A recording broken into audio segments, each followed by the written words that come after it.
This is awesome. Oh, Clark, hey. Good to see you among the living, man. Check it out. It's the latest talent mix. Thanks, Pete. I think I've chained Zach to his chair, forcing him to talk about this episode for even an hour. Good to see you all among the living. Hello, everybody, and welcome to the Talon Mix. It is a Smallville recap podcast. I'm Brian. Zach is here again, hanging his head in defeat at the episode Subterranean. Dude, you at one point texted me while you were I had not watched it yet. You texted me, I think this is the worst episode of television, period. Well, I was like, this is really bad. And you asked me, where does it rank on the 0 scale? For 0 was an episode in season 1 that Brian and I covered that no one will ever hear, but that has been our bar for least fun we've had doing this podcast. I think that is our and no one will ever hear it. It's gone to time by this point. I don't even have the computer they were all stored on anymore. But I think normally these things can go 2 hours. I think at minimum an hour. I think we did 20 minutes. I think that episode was 20 minutes. No, it was 20 minutes of actual stuff and then just stringing it out. Brother, back to front 20 minutes. I do think Redux, which was that cut and pasted episode in the second season, is worse than 0, but I don't think we had a worse time with it. That it was a huge drag to do the episode. There was just nothing to say, no jokes to be had. I would agree Redux is worse. The Chloe Ghost episode is really bad. It is. Didn't think this one was good. You really don't think this is on par with those? I think this belongs in that club. I think, hey, where are we sorting this one? Yeah, it goes on those shelves. I don't think this is especially to me, it wasn't striking me as notably worse. This is just a bunch of stinky episodes. I wasn't sniffing out and here's oh man, what this I want to one's know. Really stinky. If we had a Mount Rushmore of shitty episodes as of right now, what goes on there? Yeah. Does this go on there for you, Brian? If not, I don't know you. I don't understand. You have to tell me why this isn't shitty. Not passionately. It might end up there just because I don't have Redux is on there, Zero's on there, the Chloe Ghost. And then maybe this one? I don't know. I'd have to look. I don't know. We got to go back through the Smallville Awards for worst episode of the year for each year and see. Yeah. Because it was definitely 0 season 1. Right. Season 2 was Redux. Was season 3... Oh, we can't forget about Baby. Oh, the baby that grows really ones, fast. The baby ones. The baby one might bump 0 off. Weird baby episode is on there. The weird baby one is bad. Fucking don't forget about Lana's weird clone friend, whatever the fuck, from when she's a baby. There's 2 of those. Yeah. What the fuck? But I think the Mount Rushmore is 0, Redux, Baby. And I would put this on here, Brian. I would put this, but we can talk. Obviously, we're going to talk. I'm not I just want to be clear here. I'm not like, Zach, this episode wasn't that bad. This is a bona fide stinker. Our non-stinker streak, it's over. We're back to 0. It's been 0 weeks without a stinker. But this one didn't make me mad while I was watching it. I was mostly annoyed that I had to watch. I was madder, I think, at the season premiere. Of which is a better episode, don't get me wrong, but that was when I was sitting there I don't want to fucking watch this show anymore. Dropped my phone on the floor. Maybe it's the context of it that really annoys me. It's got a bad vibe. I think it's the reason this is such a really bad one for me is because it's bad in several different ways. Whereas most of those other ones were bad in one way. Yeah. This is, the acting is bad. Yes. The writing is bad. Yes. The editing is bad. Everything's bad. The It's all after-school bad. special message on this one is music, rough. It's just everything. I'm sorry, is though. Terrible. This is a banger needle drop. You were mad at the needle drop. I don't even like this song, to be clear. That is a banger final scene. That final scene is great. No. Yes! What is the matter with you? Who are you? You were, I think, if for you to not have fun with that scene, if that was that was at the end of another episode, my friend Zach would be like, that was awesome. You were in a bad mood. You were in a bad mood by the time you got there. It matters where it sits in relation to the other scenes around it. In a vacuum, that scene is dope. It's dope in a funny, like, oh, this is so 2007 way. Yeah. Okay. Just to be clear, no, it's like a type of song that they don't make anymore. Right. Whatever no, we don't listen to. If we have a 2000s pop rock song and Lex walking slow motion down a corridor, you gotta really fuck it up to not be like, hell yeah. What I love about that, well, just skipping ahead, this is the ultra secret 33.1. And you know how I know that? There's a sign on the door that says 33.1. Hey, where's 33.1? Right down that corridor. You can't miss it. You'll see the sign. I mean, I don't know. Does Area 51, does the door have a sign that says Area 51 on it? Yep. Just like, and the room with the aliens says alien room. The alien just room. Right the alien there. autopsy Just room. Go right through it. Yep. Mm-hmm. I guess no more beating around the bush here. We watched Subterranean. It's the 9th episode in the 6th season of Smallville. It's the 119th episode overall. It aired December 7th, 2006. So I knew there was something I say there. I know this, of course, because I'm reading directly from the Smallville wiki, smallville.fandom.com. Zach, you were saying. I was just going to say, we need to set this up a little bit. Because, Brian, I think you even don't understand the full context. Or don't understand. You're just not thinking about it. Yeah, man, I believe you. It's 2006. It's December 2006, okay? Imagine. We've just watched... not very good, but somewhat exciting episode where we find out Lana is pregnant and Lex proposes to her. And, we're momentum moving forward. And we got one episode left before the winter break. There's always a big episode. That's the mid-season finale. And then we get this fucking weird summer episode. It takes place in summer. That's a good point. I wasn't even thinking about that.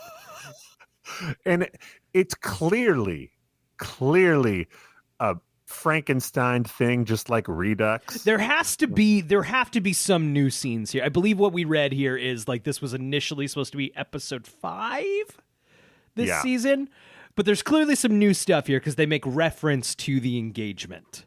Right, and that's why it doesn't work. Like, here's what I think happened. They mostly shot it, and they're like, this is garbage. This is utter trash. We need time to fix this.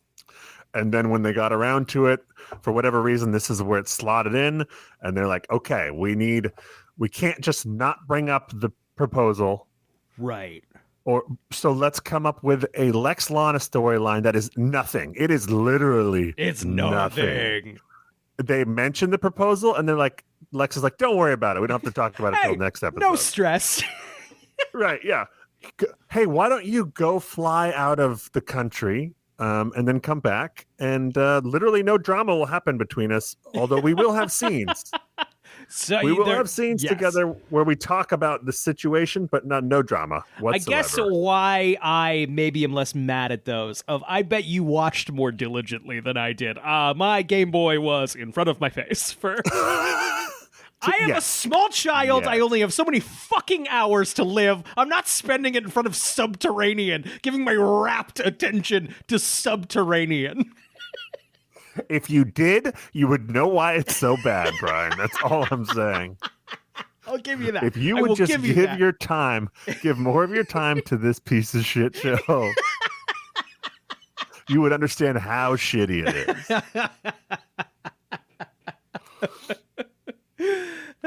Oh my gosh.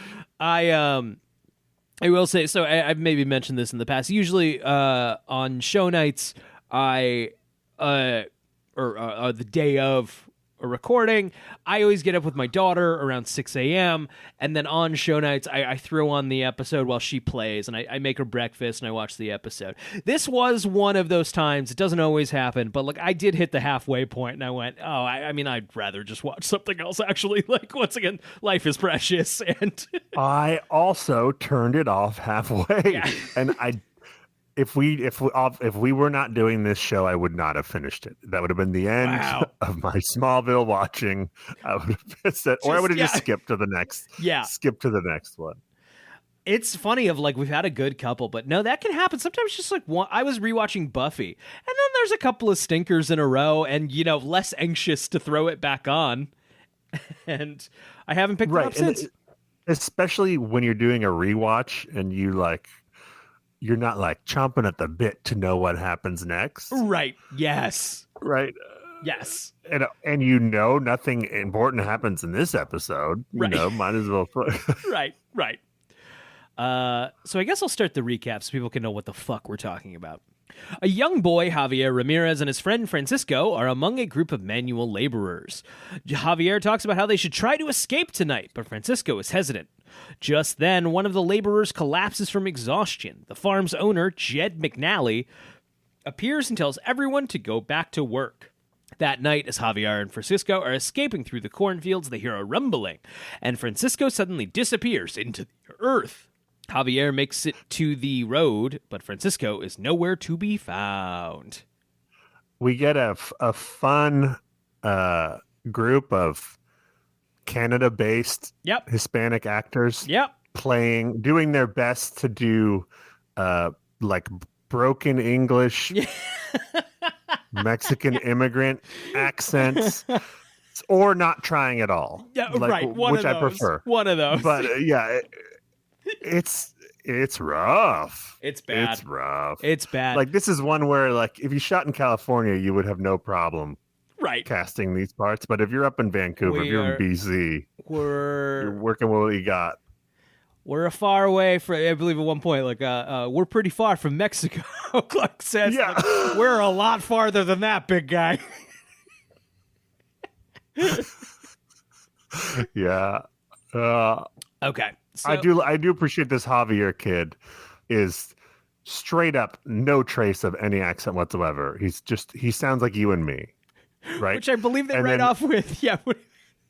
Yeah. Later in the episode, they explain it because he says, I watched a lot of American television growing up.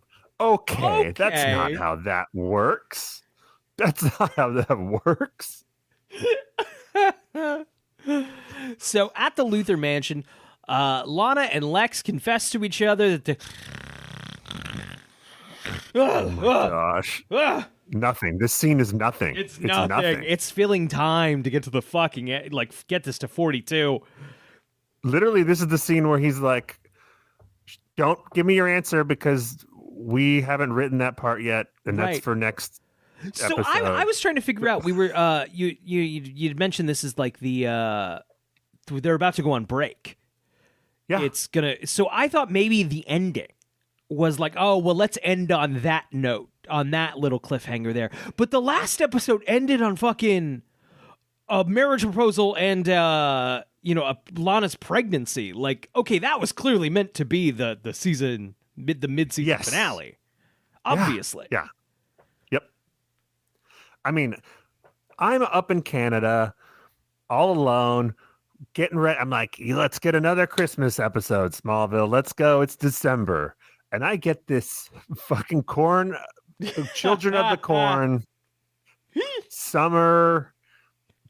It's like, it looks like the movie Traffic. It's like, it's with like a filter. The summer's bleeding off of this episode. They shoot in Vancouver. If it's sunny, that's notable. Right. And it's like just bright sunshine through this whole episode. It looks like where fucking Whitney died. Only brighter. That was like the blue traffic Right, scenes. right, This is like the right. orange. Right. Remember Whitney? That's a name I haven't thought of in a long time. Bring Whitney back. A long time. That's a name I've not heard in a long time. Okay, so Lana and Lex confess to each other that they've been both missing sleep over Lex's proposal. Lex admits it was impulsive and says she can take as much time as she wants to decide. It's good going into the break. We can end with no urgency. Yeah. It's, oh man, what's she gonna say? Don't worry about it. I'm surprised they even shot new scenes for this. I'm surprised they didn't just like do ADR, like cut to Lana and you hear Michael Rosenbaum like real quick, like, don't worry, you don't have to enter my proposal. It's fine. Wait till next week. Yeah, right. I think the other move would just be like, oh, it's a rerun. And then stealthily just throw this one in. Like, and just pretend like, no, you saw this one already. It's all good. You know what's funny? My memory of the episode, and I think I even mentioned this a couple weeks ago to you, is my memory is that it was like there was no storyline except for Tom Welling and the kid. Like I did not remember Lex or Lana. I specifically remembered there was no Lex and Lana in this episode, but there was. It was just nothing. It's so nothing. It makes no. I mean, it's already. This episode's out of my brain pretty much. I'm looking at literally the recap. Will be a new experience, and it's not drawing immediate. Like I can't see it as I'm reading it. I'll say that. That's because you're playing Mario. I was playing Donkey Kong. I was playing Donkey Kong Country 2, the Game Boy Advance version. I'm stuck on that fucking. It's a level you're on little balloons in a volcano. You know what? I will give you this though. I bet you playing Donkey Kong and half watching this while you also raise your daughter is more attention than Rosenbaum and Welling give it when they rewatch it for their show. I'm almost positive. I also maybe think so.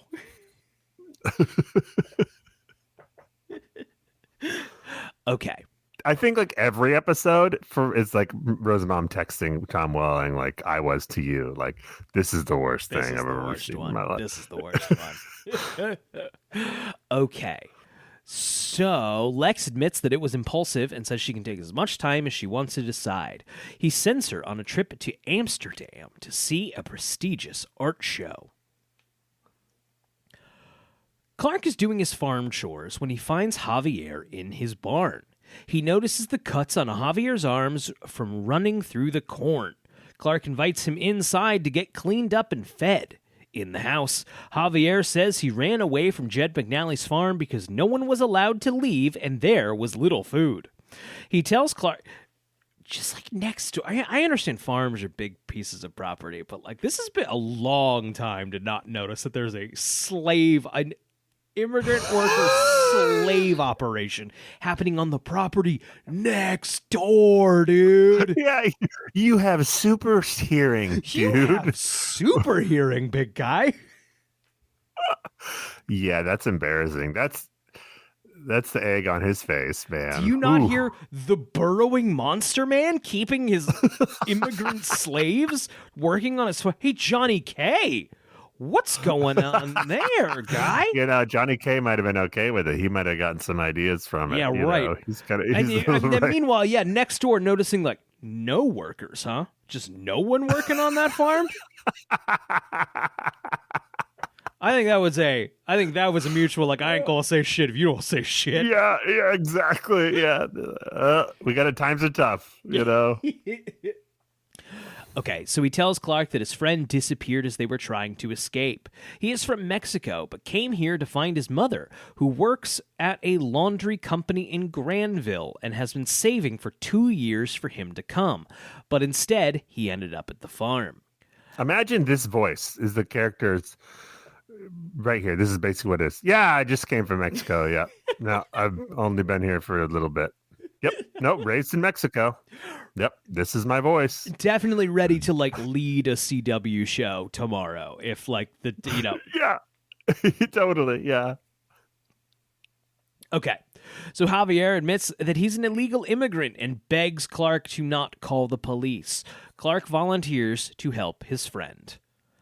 I never a great sign when we got Clark befriends a young man. Those are not usually banger episodes. Clark and young people, bad. It brings out the Remember worst. The glass girl? Yeah, Remember the glass girl? Oh, the glass girl. That's another bad one. That was a Welling directed. No, this is worse. This is worse. One thing I hate about this as we're talking about it, episode, I'm seeing it. I'm seeing it a little more. One thing I really hate about this episode is that even within the shittiness that is this premise, the execution is bad. There's so much expository dialogue. It's basically characters just explaining things they already know to each other. Like the first thing Javier says is like, hey, what's his friend's name who he goes missing? Francisco? That sounds something right. right. I know I just read He's it. He's like, you've known me my whole life. Great. That's something that I say to you all the time, Brian. You've known me since 2006. Remember? And also, bud? Did they end up on the farm together? They must have, I guess. Yeah, they came here together. Got it. Okay. And ended up on the farm together. And the kid has what is supposed to be a thick accent, and he has none. So it's like, here's what I think. Why don't you just have neither of them do it? No one's going to bat an eye. I'm not going to worry about it. You gotta either do it or don't do it. Right. You can't have one of them try and do a bad job and the other one not try at all. It's like, let's just not do it. You both watched a lot of American television. Right. Yeah. Yep. Okay, so Clark leaves Javier at the house and goes to Jed's under the pretense of asking to borrow a tractor part. Jed is friendly and optimistic and talks about how the second meteor shower was actually a blessing for his farm. As he goes to get the part, Clark asks the workers about Francisco, and one of them mutters a phrase in Spanish that Clark doesn't understand. Okay, I didn't put together that it was part of the second meteor. I forgot about the second meteor shower. I thought this was a latent first meteor shower meteor freak that's been there the whole time. It's still over a year. Yeah, right. It's been a while. That's still right. That's a long time to be heroing a burrowing monster man, keeping people captive. Please, we don't want to be captive. Superman wasn't picking that up, huh? Yeah, so Clark does not know Spanish. Right. Did he take a foreign language in high school? Did you take a foreign language in high school? Yeah, I took 3 years of German, and I know zero German. Yeah, I didn't. There was a loophole. You had to take a foreign language in high school or an art class. Oh, but colleges required the foreign language. Oh. And I guess I was like, fuck college. I don't remember making that decision like consciously, but I just took drawing and art instead of a foreign language. Hell yeah. And there's times where I wish I had, so that I could communicate with more people. Right. But then I think about it realistically and I'm like, I wouldn't remember a fucking word of it. Like I took math. Don't remember much of that. I never I made it up to German 3 but I never knew enough. I knew enough to pass the class. And even then barely. I was a CD student, it was also, we had our teacher situation of my German teacher. It was a mess. It was a real messy situation of this woman was having like a crisis meltdown situation in her life and would be absent for long periods of time. We watched a lot of movies in that class. Yes. Love it. Love it. Well, do they still do that, you think? Like it's the probably not, because there's budget's gone. They probably don't have TVs anymore. But teacher just like hung over, roll out the TV, play like Lion King or something. It's nothing to do with it. I bet YouTube comes up a lot. Oh, fucking That's here's true. this fucking video essay of fucking whatever. This'll do. See, that's true because they can just look up a documentary on YouTube that is related to something they're teaching. Right. But like, you had to acquire that beforehand back in the day. Right. So a lot of times it wasn't even any. They didn't even mask it. They were just like, "Hey, today we're watching a cartoon." What an amazing time to be alive.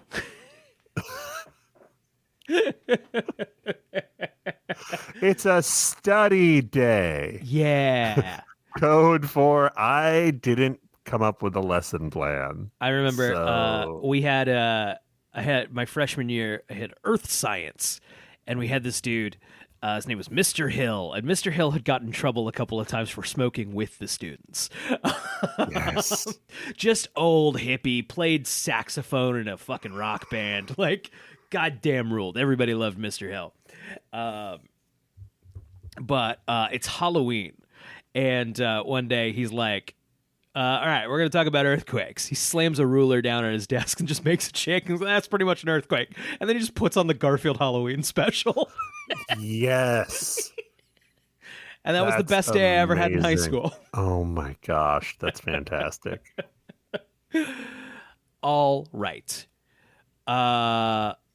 Okay, so Jed says the meteor shower was actually a blessing for his farm. As he goes to get the part that Clark was lying about saying he was going to borrow, Clark asks the workers about Francisco, and one of them mutters a phrase in Spanish that Clark doesn't understand. Clark, well, look, Clark is a little slow on the uptake with, like, at this point, when someone says to you, Clark, the meteor shower was a blessing in disguise, your little antennae should be picking stuff up. Because you're You know? a monster now? I fought a lot of fucking weird-ass monster. Are you a monster The now? You have to only- tell me. Yes, the only people stoked about the meteor shower are the people who got powers from it. That's it, bud. That's it. You've encountered 40 or 50 of them? Right. A couple, more than a handful a year. Here's what you do, Clark. I know it's a little trick that I came up with just now. When someone says the meteor shower was a blessing in disguise, you say, why? What do you Why? mean? Why would you say that? What do you mean by that? Please expand on specifically? that. And if they're just like, That's my a dick weird got thing. huge. Great. Great. Done. Makes sense. But if he gets an erection, Clark like gets nauseous because Right. it's like kryptonite. It's just like green. It's all right. Because Clark is the eternal virgin and will never go near a sexual It won't organ. matter. Yeah. It's just Clark really is the deck stacked against him, man. If he gets erections, he shoots fires out of his eyes, Yep. or he might kill someone with his dick. He's worried about. So it's Yeah. just like sucks to be you, man. it's a rough. rough, it's a- rough going. Rough going. But he's better off than Weep Boy. No! All I got is wheat down there. And Clark still throws up if he goes anywhere near it. Okay, so as he goes to get the part, Clark asks the workers about Francisco. Most of the phrase in Spanish that Clark doesn't understand. He leaves, but Jed looks suspicious. Clark sees nothing fishy here.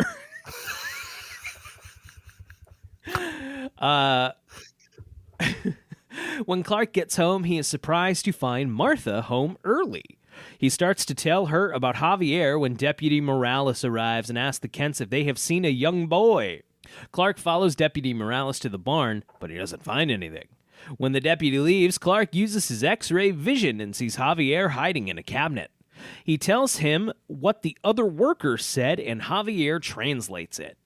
Clark is about to go check it out, but Martha catches him. Clark and Martha argue over what to do. Clark insists Javier just wants to find his mother, but Martha says that as a senator, she must uphold the law. You're not a cop. This is a catastrophic scene. Bad. This is First of all, bad. they're both yelling for no reason, just yelling at each other, yelling the dialogue. Yep.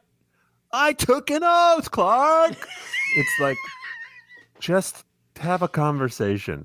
I think they sensed there was nothing there and that it was bad. And so they're like, let me just do the most I can. And then they won't notice that it's nothing. Right. Yeah. Here's what I hate about it, besides what I just mentioned.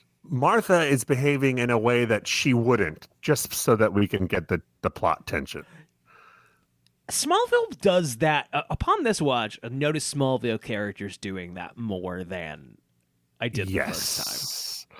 Yes. They do it a lot, but this episode is full of it, and it's really hard to watch. Martha would not be like, go turn that kid in. Right. And if she was, she might express like concern, but she wouldn't be like, you're not going anywhere, Clark. Right. How dare you? And then we get Clark has to be like, I was an immigrant, which like, yeah, that's a huge part of the Superman text. Like, and Martha, you know that. Right. She knows that. She would be aware of that shit. Right. Not here. No. And like, do we need Clark to shout that and spell that out for us? Like, because that's the whole thing. I don't know. Here's the thing about the commentary in this episode. Obviously, we can agree with what they're trying to do. Right. But it's a very political commentary is a very tricky thing to do. And it's a very delicate thing. Yeah.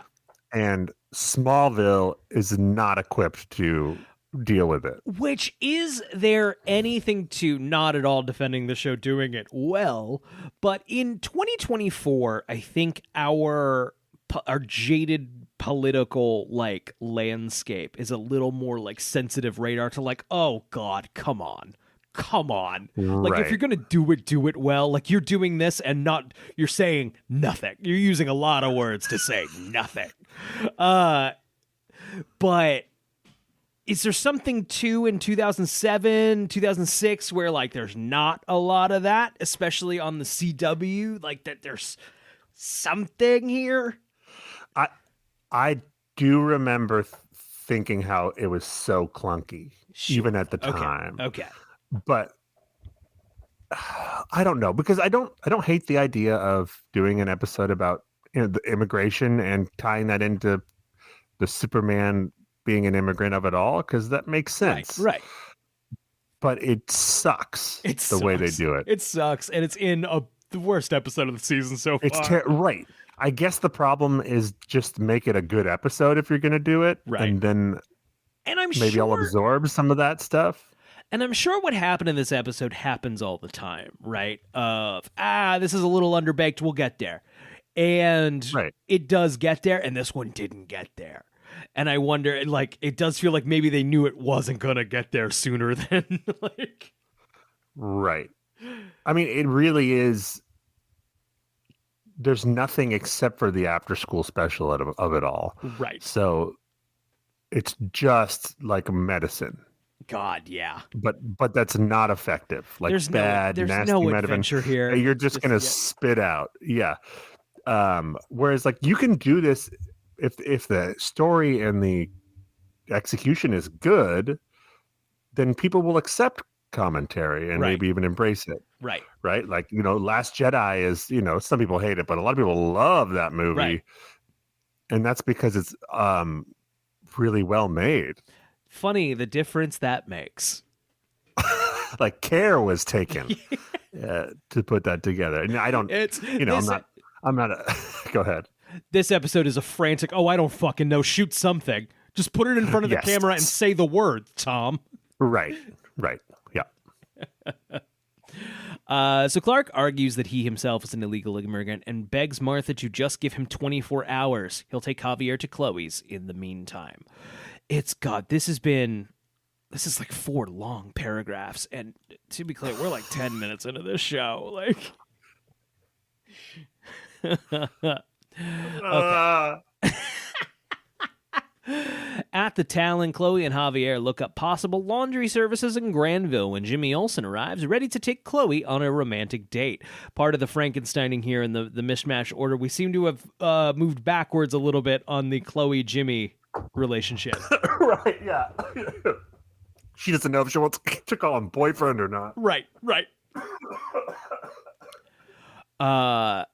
So he seems disappointed that Chloe can't go, but he tries to cover it up by ordering Javier a pizza.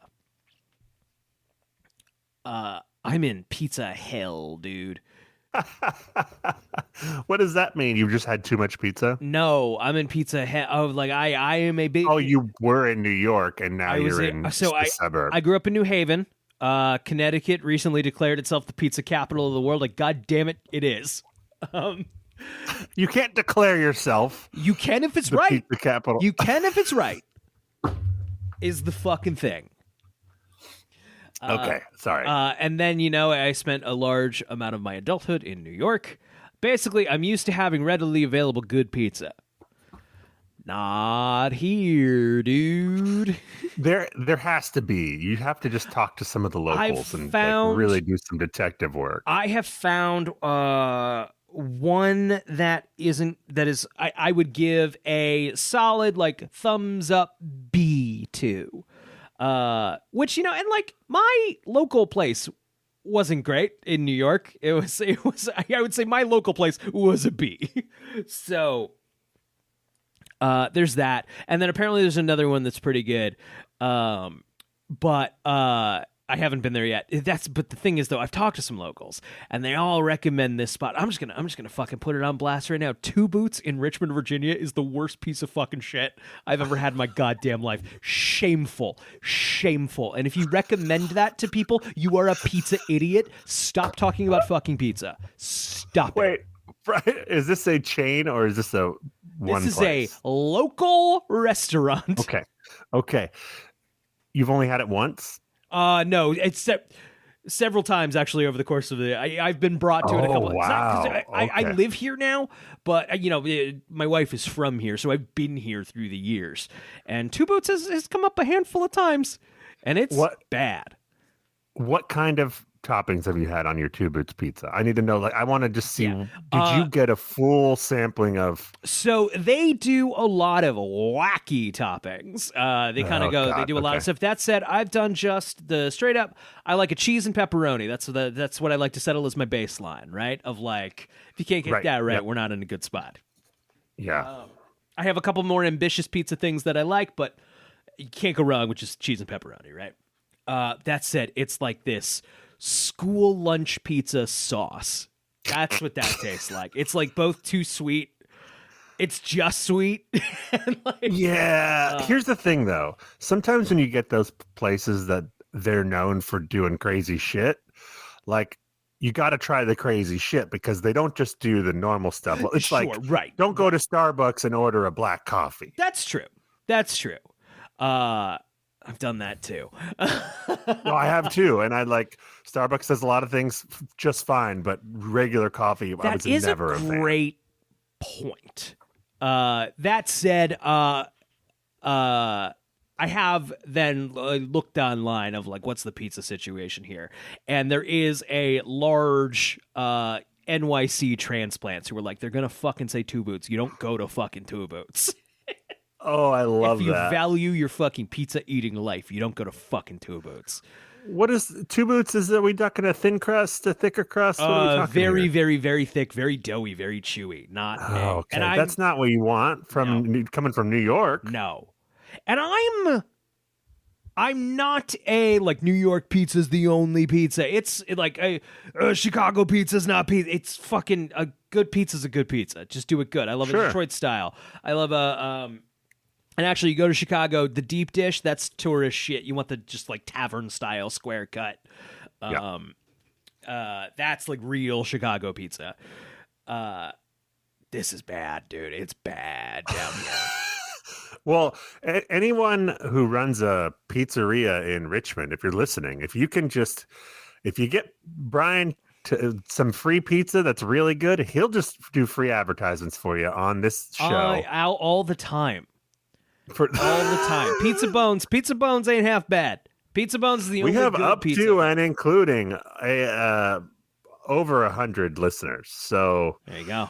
I don't know how many are in Virginia, but not a lot. But Domino's is on the we get a pizza, Domino's may as well. That's about as good as you can get anywhere else. And that's never been a factor for me. That's never been the case for me before. Yeah, I dated someone a few years back who lovely person.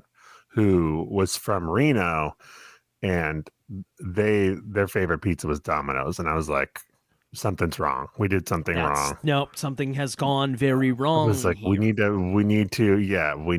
introduce you to some other pizzas. And it's so that's the thing. Like I say, you may as well go to Domino's because all the other pizza places are kind of doing Domino's.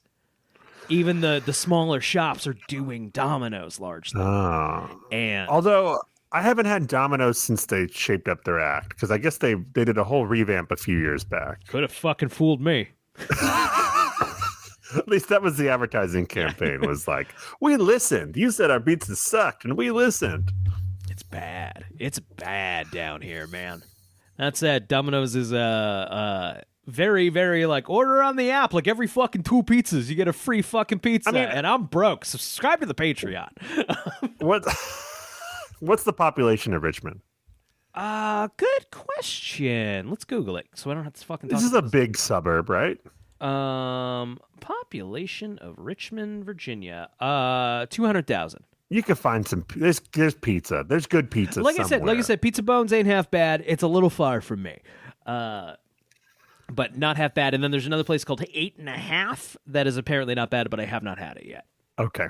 All right. I'm determined to find you a good slice of pizza. I mean, hey man, if you can. But like the way I grew up, right?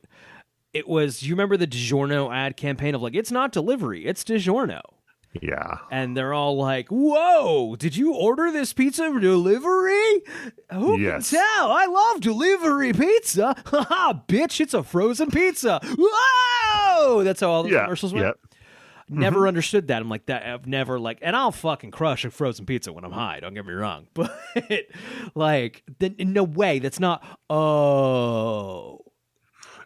Oh, that's the general talking caliber about here we're kind of talking. You're talking about the realism of it actually fooling people into thinking it was delivery. Yes. Like that obviously it never fooled one person in the world. However, I will also say, Zach, what I'm saying is I could be convinced here in Richmond, Virginia. Zach, I'm not kidding you. Have you just heard my whole fucking pizza diatribe? No, but like we get Domino's. Honestly, though, you might as well save money and just get the fucking DiGiorno. Well, that's where we're at. I also think that's not a great advertising campaign because, like, well, it is because you remembered it, but like delivery pizza is not on like the highest rung for me. I want a somewhat cold pizza that's like coagulated a little. Oh, that's actually. Oh no, that is actually pretty high for me. Like we had a bunch of like Brooklyn had. You don't want it fresh out of the oven? That's not your... It can depend. No, because the best pizza in the world is Frank Pepe's in New Haven. And that's straight out of the brick fucking oven. That's the best fucking pizza you will find in the world. That's not me saying a thing. Check a pizza list. Google best pizza in America. Frank Pepe's is going to be number 1. Then go to search result number 2. Then number 3, I'm not saying a specific one. The only thing you might eventually get one that says Sally's. Sally is the son of Frank Pepe, who opened up his own fucking shop. You might also get an occasional Roses parties too. Yeah. According to Time Out, number 1 is in New York City. Fuck off. Pizza? Yeah, it's fine. Yeah. Time Out New York. Pick New York. Number 2. Frank Pepe Pizzeria in New Haven. All right. So I got a little burnt, but so some people take a real wild swing and go Zupardi's in West Haven, and Zupardi's is pretty good. But oh god, I miss pizza. Brother. This has been Pizza Talk with Portland, Oregon has one on number 6. Oh hell yeah! Hey, all right. The picture here looks like a very Portland pizza though. What's Portland's pizza deal? I mean, I just like some crazy shit that is like like Portland is like the home of voodoo donuts. Like it's like the way you describe like putting fancy stuff on a pizza or whatever. Right. And that's it. I'm looking I just Googled up like Portland pizza, and at least all the headline pictures look like pizzas. I'm gonna do Richmond VA pizza. These do not look like pizza. If you Google Richmond, VA pizza, it looks like bad pizza. WRIC is like, looking for good pizza? Here are top 15 rated restaurants to get a slice in the Richmond area, and the thumbnail image looks disgusting, dude. I never understand why so many places have bad glamour shots of their food. Like, that's something you want to spend the money on. You want to spend and get right. Or lie. Like, right. Oh, dude. Oh, fucking hell. I miss pizza. I fucking miss pizza. Okay. That's it. I'm not done with pizza talk. If you're desperate, if you're in a pizza desert, they talk about food deserts. They don't talk about pizza deserts, Zach. It's plague of the nation. Depriving good, hardworking people of real pizza. In your freezer section, Screamin' Sicilian, not half bad. I'd put it a couple notches above a Domino's. Wow. Yeah, it's pretty good. Okay, I guess we should go back to this episode. Yeah, unless you have more thoughts on pizza. Please have more thoughts on pizza. I do, but I can't talk about pizza anymore because I can't eat pizza, and if I talk about it more, I'm going to kill myself. Oh, that's fair. That's fair. I'm in the pizza hell, Brian. I'm so sorry about your pizza hell. Well, I can't eat it anymore either, apparently. Oh my gosh. Okay. So Clark meets two of the workers again who report that the ground swallowed Francisco. I'm just going to make this episode title and description a long diatribe about pizza. Yeah, there's no good pizza in Richmond. That's the title of the episode. There we go. Okay. He x-rays the field and sees multiple skeletons under the surface. He goes to Chloe's to report what he's seen, and she tells him that Luthor Corp purchased the farmland after the meteor shower. Clark goes to Luthor Corp. Fucking Luthor Corp. Should have fucking saw it coming. It's funny. She goes in the scene. She goes, guess who bought the farm a couple of years ago? And Clark goes, Luthor Corp. And I so badly wanted her to be like, nope, it was the Disney Corporation. Yeah, just Disney. Like, wow. Yeah. It was the Coca-Cola. They're into some weird shit. Disney, they were going to put one of their failed Chuck E. Cheese knockoffs here, but it didn't work out. The program fell through. They're going to build some kind of Star Wars hotel? It'll be many weeks when this comes out after we even record this. But watch that Jenny Nicholson fucking 4-hour Star Wars hotel video. I got like 2 hours or something out of it, and that was like, I can't imagine that it gets worse than all that. I mean, I'll put it this way. I think it is some of the best reporting of a Star Wars themed hotel. Oh no, it's fantastic. I can't believe they let hardworking people give them their money for that. Shameful. I mean, that is shameful. It really is. It's embarrassing. It's embarrassing.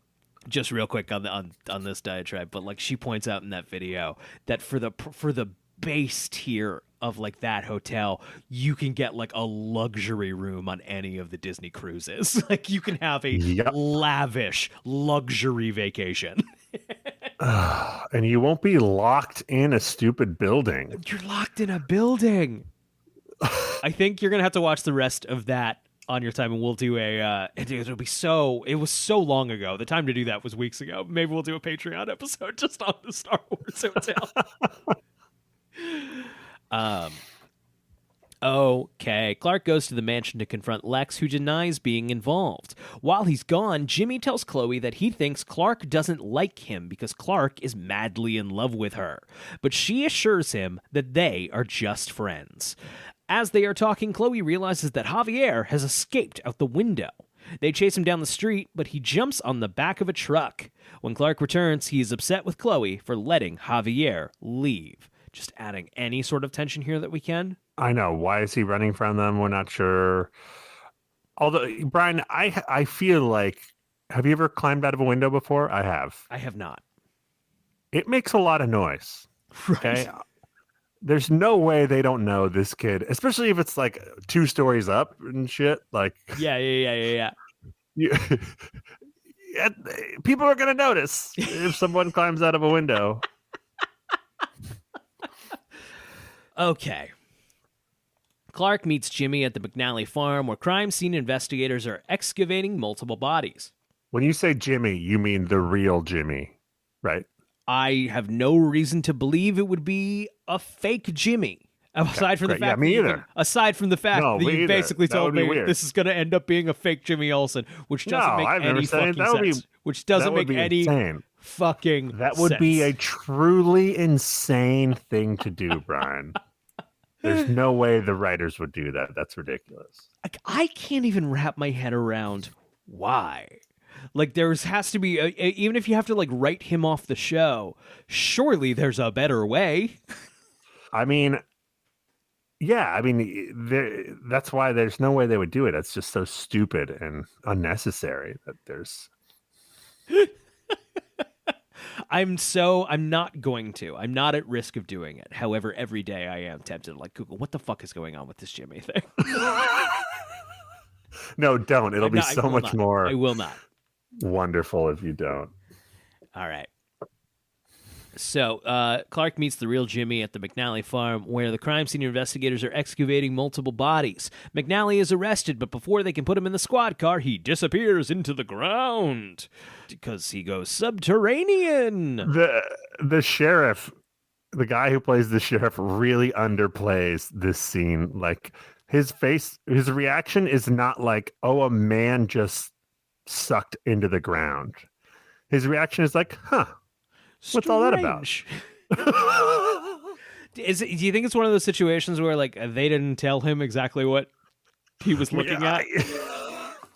It's not on him. Right. He's not the one looking into the camera. Right. Right. If you're getting that reaction and you're directing the episode, you got to do another take. You got to do another one of those. Or maybe this is part of it being the way it is. It's just like, we have one shot. Just get it and let's get the fuck. This episode sucks. We're not going to spend any time on it. We don't have. I sure wish there was a podcast with people who were involved in the show and might have interesting insights on why an episode came out like this and they didn't just rail through it. At least we go on tangents about pizza. Like they're afraid of tangents on that show. They hate tangents. And I'm not saying we can't get a little long, but, like, God forbid anyone has any fun around here, right? Like, oh gosh. All right, almost like by listening to a Smallville podcast by people who are on and worked on the show, you want a little insight into that world and a peek behind the curtain of their relationship, and you want to get a sense of that in a fun way. The thing about that's so frustrating about it is he has a fantastic podcast. The Inside of You. Inside of You is great. He's a great interviewer, and that show is frequently very, very good. Yeah. And it's clear he does not have the same passion for talking about the show he was in 20 years ago. You know what's funny is there's the Always Sunny podcast, which I enjoy. But it's kind of the same thing where, like, you kind of realize quickly they stopped giving a shit about recapping the episodes, but they do, in fact, just go on tangents. And it's actually a really good podcast when it's just the three of them just hanging out and talking. And then, they work in, like, here's some things about that episode. And then they just go on with their other story. And here's the thing. It's a really good podcast. So it goes.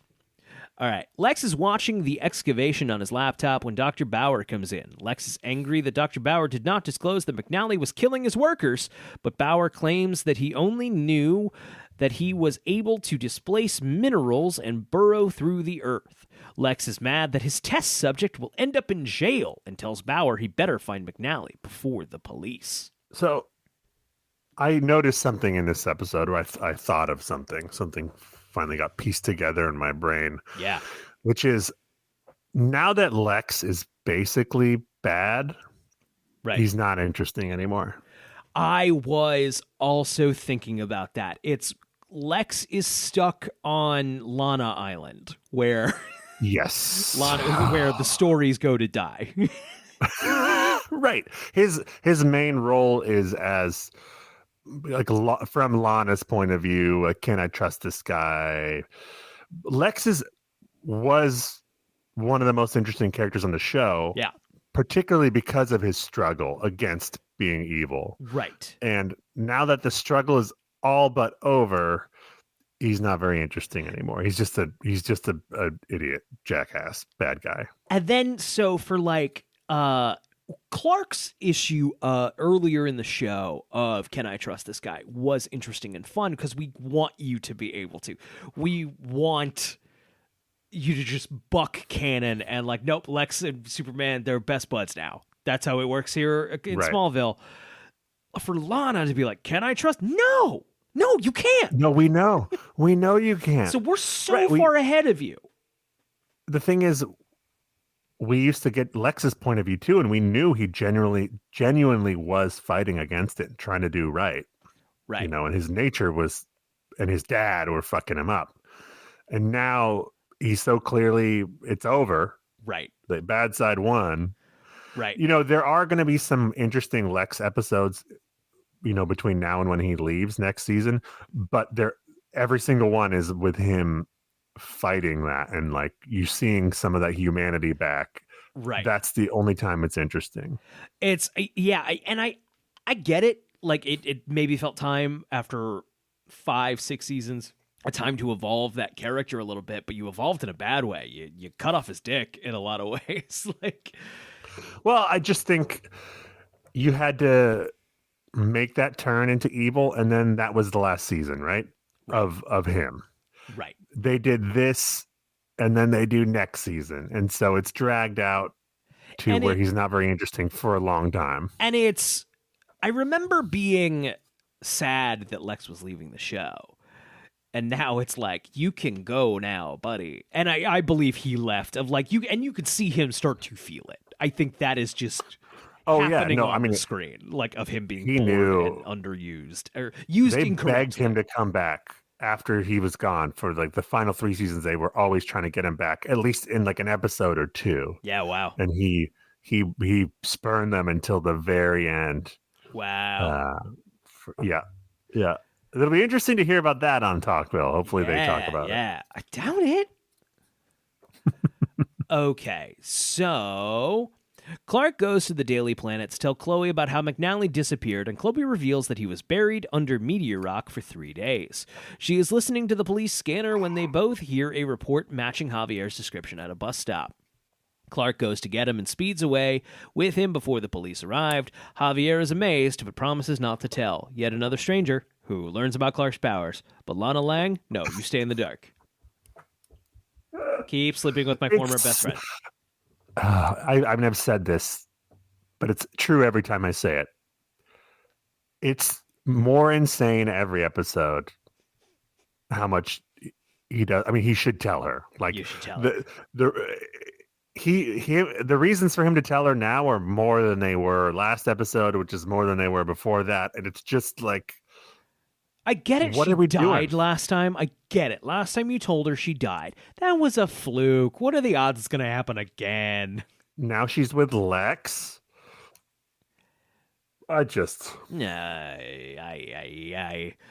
Chloe and Jimmy find Javier's mother, Esperanza Ramirez, and take her to Smallville to reunite with her son. Clark and Javier are on their way back too when Javier asks Clark to tell him what happened to Francisco.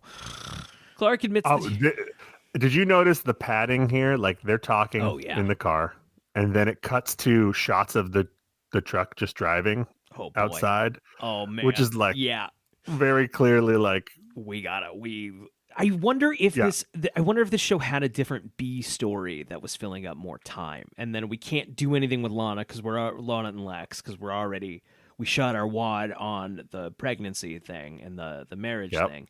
Yeah. So they just have to spin their wheels, and we don't have more scenes for them to spin their wheels in. So here's a car. I kept thinking like maybe there's going to be a car crash. Yeah, because that's usually what happens when you see the outside of it like bitch. that. It's the least they could do, Brian, if they gave us a car crash. Don't talk to me. Reuse some footage. Just reuse the fucking footage, dude.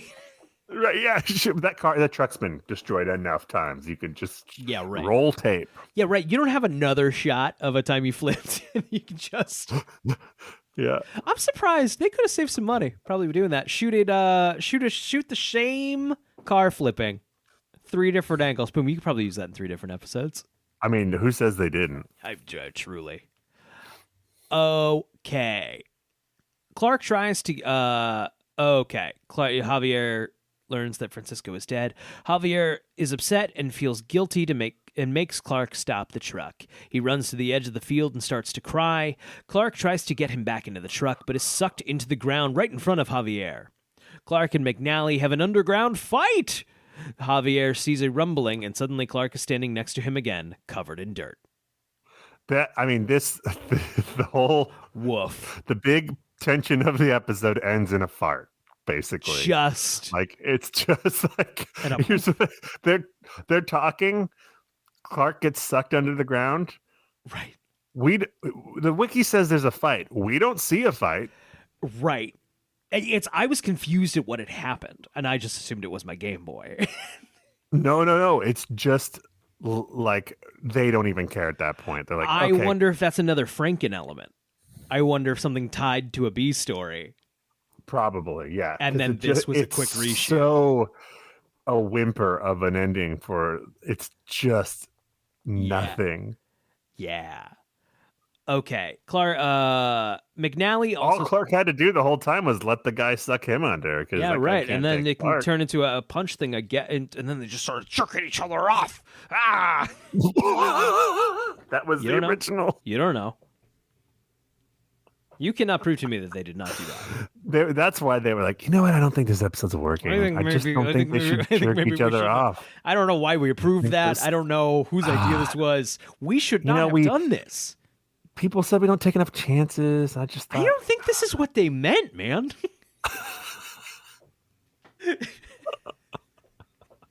It was the middle of the night, and someone started writing, and then they go beneath the ground, they start jerking each other off, and then we didn't change it. And then we got to shoot day, so we all had to pretend that, like, this is a good idea, and we shot it. And Zach, man, it took all fucking day. And then we had to show it to the CW, and they went, what? So then we had to go, just kidding. Come on, you're always telling us to put more sex in this show. Oh, but when it's two dirty dudes under the ground. No, they couldn't have been jerking each other off because of the kryptonite dick. I'm just deciding he also has a kryptonite dick. That's true, yeah. And also, I don't know how that works underground. It's a lot of chafing. I mean, it doesn't feel good. I mean, no, it's a battle jerk off, Zach. It's not meant to be. It's not meant for pleasure. It's a very aggressive display. Have you not heard of offensive jerking off? I can't tell you how many street battles I've been in with random strangers. Just yeah, dude, it's tough out there, man. You got to be ready to go. We're just so off the rails in this recap, and that's all we could have done. We had no choice, listener. It still makes more sense than this episode does. Okay, so covered in dirt, McNally also surfaces semi-conscious. Clark and Javier arrive at the Kent farm. Mother and son are reunited. Martha reports she will help the Ramirezes obtain legal status. What about your oath? What about your oath, Martha? And then, what was it? There's a couple of fucking lines here of Martha being like, I would be proud of someone like him to become an American citizen. Like, oh my God, 9/11 just happened 5 years ago. Fucking hell. Fucking hell. And it's also like the cringy thing of like, hey, well, the main character's mom, who's a senator, is going to help these immigrants, so everything's fine. Right. It would definitely be in the fucking news of like, senator lives next to Right, yeah. Did she know? Martha. Senator? Hey, Martha, this is really bad. You should have been more actively actually maybe trying to make this go away. This is really bad, Martha, actually. She was too busy globetrotting, the way that state senators do. Mm-hmm. Yep. Jimmy tries to convince Chloe to move back to Metropolis, but she maintains that she's happy where she is. You have to travel so far.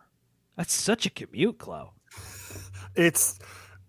How long does it take to get to Metropolis from Smallville, Chloe? Anywhere from a half hour to 3.5 hours, depending on the traffic. Whatever we need that episode. Yeah, the traffic's really finicky. They do a lot of construction. So sometimes it's 3 hours, sometimes it's a half hour. It's, That's it. It was always a half hour away, but the construction on the... Clark interrupts them to report that he doesn't feel satisfied that McNally was put away because he is realizing he can't solve all the world's problems. Brian, what if we came up with a sort of some filler to fill up this plot hole of how long it took?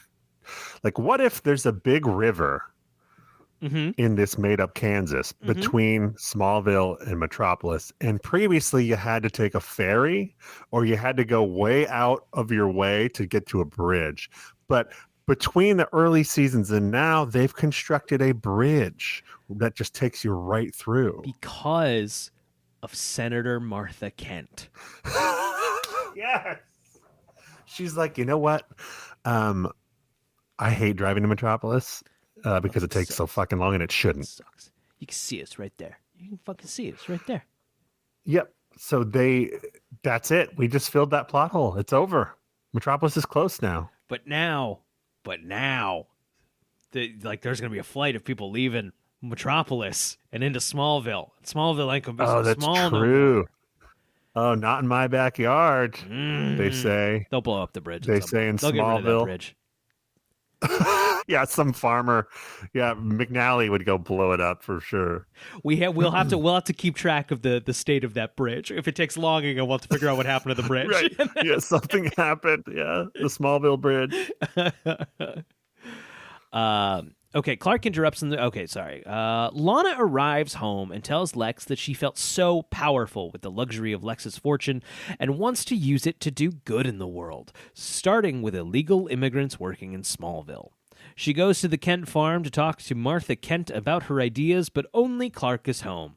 They have a tense conversation in which Clark implies Lex is controlling Lana. She is offended and leaves. That scene sucked. That scene sucked real bad. That feels like another one they added in. Yeah, just a real quick bing, bang, boom. And it's so out of place with where Clark and Lana are right now, because they're not even really on speaking terms right now. And she walks in and they're just like, hey, let's just talk like it's normal. Right.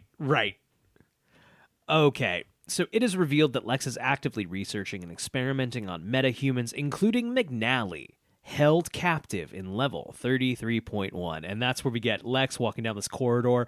We see people in cages. They're reaching out at Lex. And AFI's fucking Prelude 1221 is playing, which is the dumbest fucking song maybe ever recorded. I'm talking Rafi's Banana Phone, which is played a lot in my house. It's pretty dope. But I have a 1.5-year-old, so and AFI's Prelude 1221. How does that fucking go? We can't play it. We'll get. No, it already left my mind. I mean, I just heard it and was like, I definitely remembered it. I had heard it before. It didn't get radio play, or at least not much, but I definitely had heard it before. I was not an AFI guy. The only time I heard it was the last time I watched this episode, so. Funny. And maybe that's where. Who knows? There are no interesting notes about this episode, dude. There are no interesting notes. This is just, there's under continuity. Jimmy mentions the freaky vine lady, Gloria from Wither. That's it. That's the Wikipedia just stops. There's no note that says this episode was originally intended for...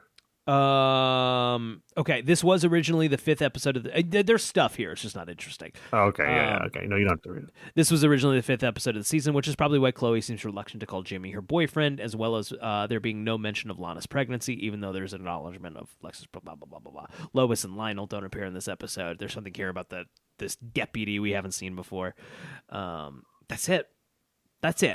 Even the wiki writer was like, I'm not spending any more time on this piece of shit. This one's pretty. Yeah, you know what? Wait, now that we've talked about it, now that we've read it, this one's pretty bad, dude. This one's up there.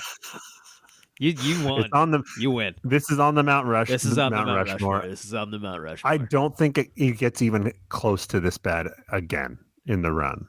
So I think this is the end of this true bottom of the barrel. Like season 7 has some shitty ones, but they're not like, I don't think they're slogs. I think they're like, yeah, this is stupid. I mean, we're gonna get to the writer's strike, so I think there's gonna be a handful of messes. Yes, but I don't think it gets this level. Got it. There's no episodes I remember from that season. They're just all kind of blah, but there's none that I remember being like, why do I watch this? Like, what are we doing? Hey everybody, thank you so much for listening to the Talon Mix. Look, Brian Zach Pod, bit.ly/Brian Zach Pod is the URL that I meant to say. That's where you can find a link to our Discord and a link to our Patreon. We're trying to get some more bonus stuff up there. There is some stuff. We played Cinnanurdle recently, and that was fun. So there's a video there of that. I'd like to do more of that. That was really fun, even though we weren't great at it. It was my first game. It was my first time. I was the problem. I was the weak link. No. But hey, you're listening to this on a podcasting app, whatever one you like. But on that app, there's probably a way to indicate that you are enjoying it. Probably a YouTube thumbs up, a star rating thing, maybe even a review. Here's the thing. You listen to this whole podcast, you probably liked it enough to do one of those things. Do it. Do it, or we're going to ground you like Jed McNally. It's Subterranean.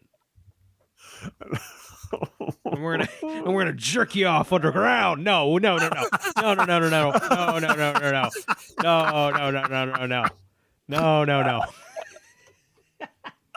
Zach, do you have a question for the Smallville guys? Oh, yeah. Why?